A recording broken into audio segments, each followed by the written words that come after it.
സ്നേഹമുള്ളവരെ, നമ്മുടെ പരിപാടി ആരംഭിക്കുകയാണ്. ആദ്യമായി പ്രാർത്ഥനയാണ്. പ്രാർത്ഥന ആലപിക്കുന്നത് അനോഷ്കയാണ്. അനോഷ്കയെ പ്രാർത്ഥന ആലപിക്കാനായി സ്വാഗതം ചെയ്യാം. മുമ്പിൽ മുമ്പിൽ മുമ്പിൽ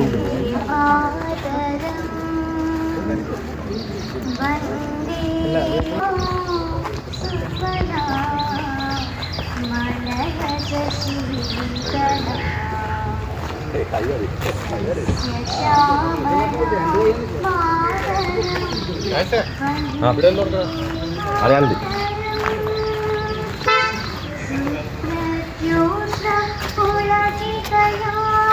ഫൽഗോട്ട് പകരം ഫൽഗോട്ട് കൂടി ഞാൻ തോന്നുന്നു.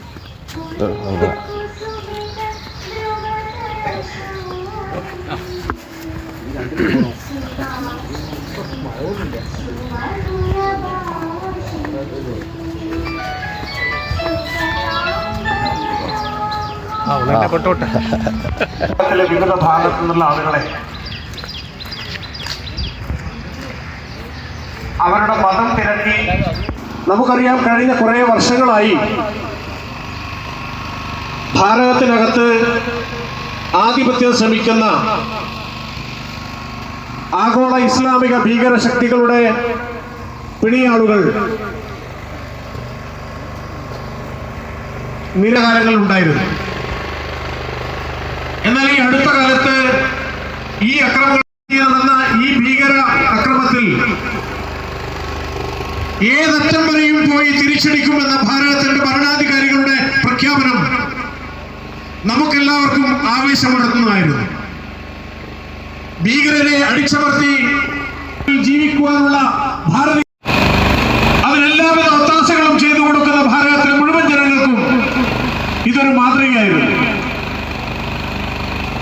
ഏപ്രിൽ മാസം 22-ാം തീയതി നടന്ന ഭീകരാക്രമണത്തിന് ഏതറ്റം വരെയും പോയി തിരിച്ചടിക്കും എന്നാണ് ഭാരതത്തിന്റെ ഭരണാധികാരികൾ നമ്മളോട് പറഞ്ഞത്. എങ്ങനെയായിരിക്കും ആ തിരിച്ചടി, എന്തായിരിക്കും ആ തിരിച്ചടി എന്ന് എല്ലാവരും ആകാംക്ഷയോടുകൂടി നിൽക്കുന്ന സമയത്ത്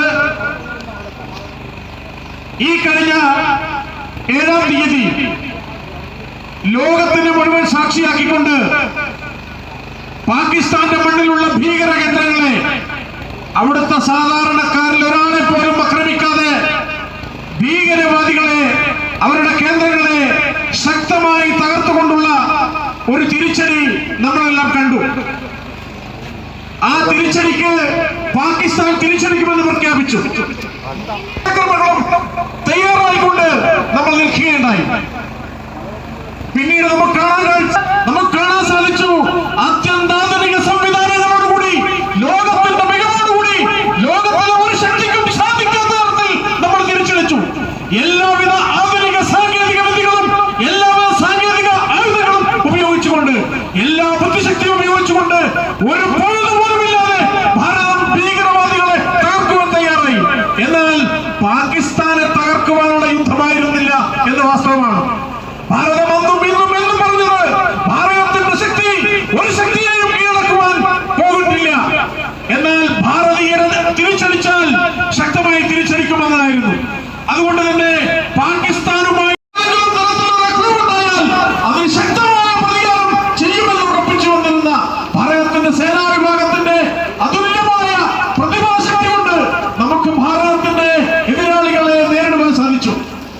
തീവ്രവാദികളാണ്, അവർ നമ്മളുമായി ബന്ധമില്ല എന്ന് പറഞ്ഞ പാകിസ്ഥാൻ പിറ്റേ ദിവസം നമുക്ക് കാണാൻ സാധിച്ചു തുർക്കിയുടെ സാന്നിധ്യത്തിൽ, അതേപോലെ ചൈനയുടെ സഹായത്തോടുകൂടി ഭാരതത്തിലേക്ക് നിരവധി ഡ്രോണുകളിലൂടെ ആക്രമണം നടത്തുകയുണ്ടായി.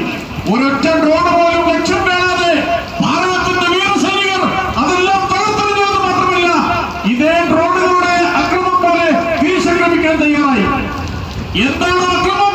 അതിന് തുല്യവും അതുപോലെ തന്നെയുമുള്ള തിരിച്ചടി ഉണ്ടായ സമയത്ത് പാകിസ്ഥാൻ സമസ്ത അപരാധങ്ങളും പുറത്ത് മാപ്പ് നൽകണം എന്ന് അപേക്ഷിച്ചുകൊണ്ട് ഭാരതത്തിന്റെ കാൽക്കൽ വീണു.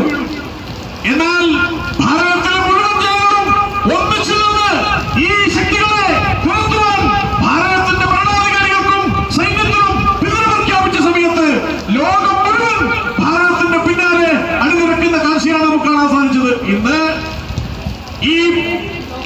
ഈ അക്രമം ഉണ്ടായ സമയത്ത് നമുക്ക് കാണാൻ സാധിക്കുന്നത് ലോകത്തിന്റെ വിവിധ ഭാഗങ്ങളിൽ നിന്ന് ഭാരതത്തിന്റെ സേനയെ, ഭാരതത്തിന്റെ സൈനിക ഉപകരണങ്ങളെ, ഭാരതത്തിന്റെ സൈനിക ശക്തിയെ, ഭാരതത്തിന്റെ ഭരണാധികാരികളെ, ഭാരതീയരെ പുകഴ്ത്തിക്കൊണ്ടിരിക്കുന്നതാണ്.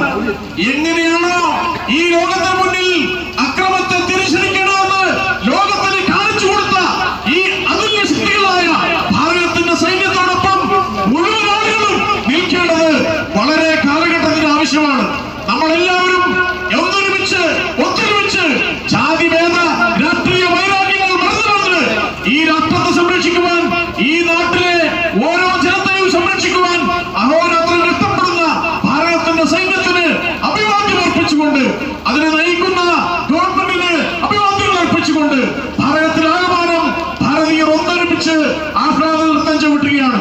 അതിന്റെ ഭാഗമായി ഭാരതത്തിന്റെ സൈന്യത്തിനും ഭാരതത്തിന്റെ ഭരണാധികാരികൾക്കും ഐക്യം പ്രഖ്യാപിച്ചുകൊണ്ട് അവർ കൂടുതൽ ശക്തവാന്മാരാകട്ടെ, അവരുടെ കൂടെ ഈ നാട്ടിലെ ഓരോ ഭാരതീയരുമുണ്ട് എന്ന് പ്രഖ്യാപിച്ചുകൊണ്ട് നടത്തുന്ന ഈ തിരംഗായാത്രയിൽ, ഇന്ന് മാഹിയിൽ നടക്കുന്ന ഈ തിരംഗായാത്രയിൽ മുഴുവൻ ആളുകളും അണിനിരക്കുകയാണ്. ഈ തിരംഗായാത്രയിൽ ഇതിന്റെ ഉദ്ഘാടനം നിർവഹിക്കുന്നത് ഭാരതത്തിന്റെ സൈന്യത്തിൽ നിരവധി കാലം സേവനമനുഷ്ഠിച്ച, നമ്മുടെ മാഹിയിൽ തന്നെയുള്ള ഭാരതത്തിന്റെ സൈന്യത്തിൽ നിരവധി വർഷം സേവനമനുഷ്ഠിച്ച ശ്രീ വിജയേന്ദ്രനാണ്. റിട്ടയർഡ് ഹോണററി ക്യാപ്റ്റൻ, മാഹിയുടെ പൂർവ്വ സൈനിക സേനയുടെ പ്രസിഡന്റ് കൂടിയായിട്ടുള്ള അദ്ദേഹത്തെ തിരംഗ പതാക കൈമാറിക്കൊണ്ട് ഈ തിരംഗായ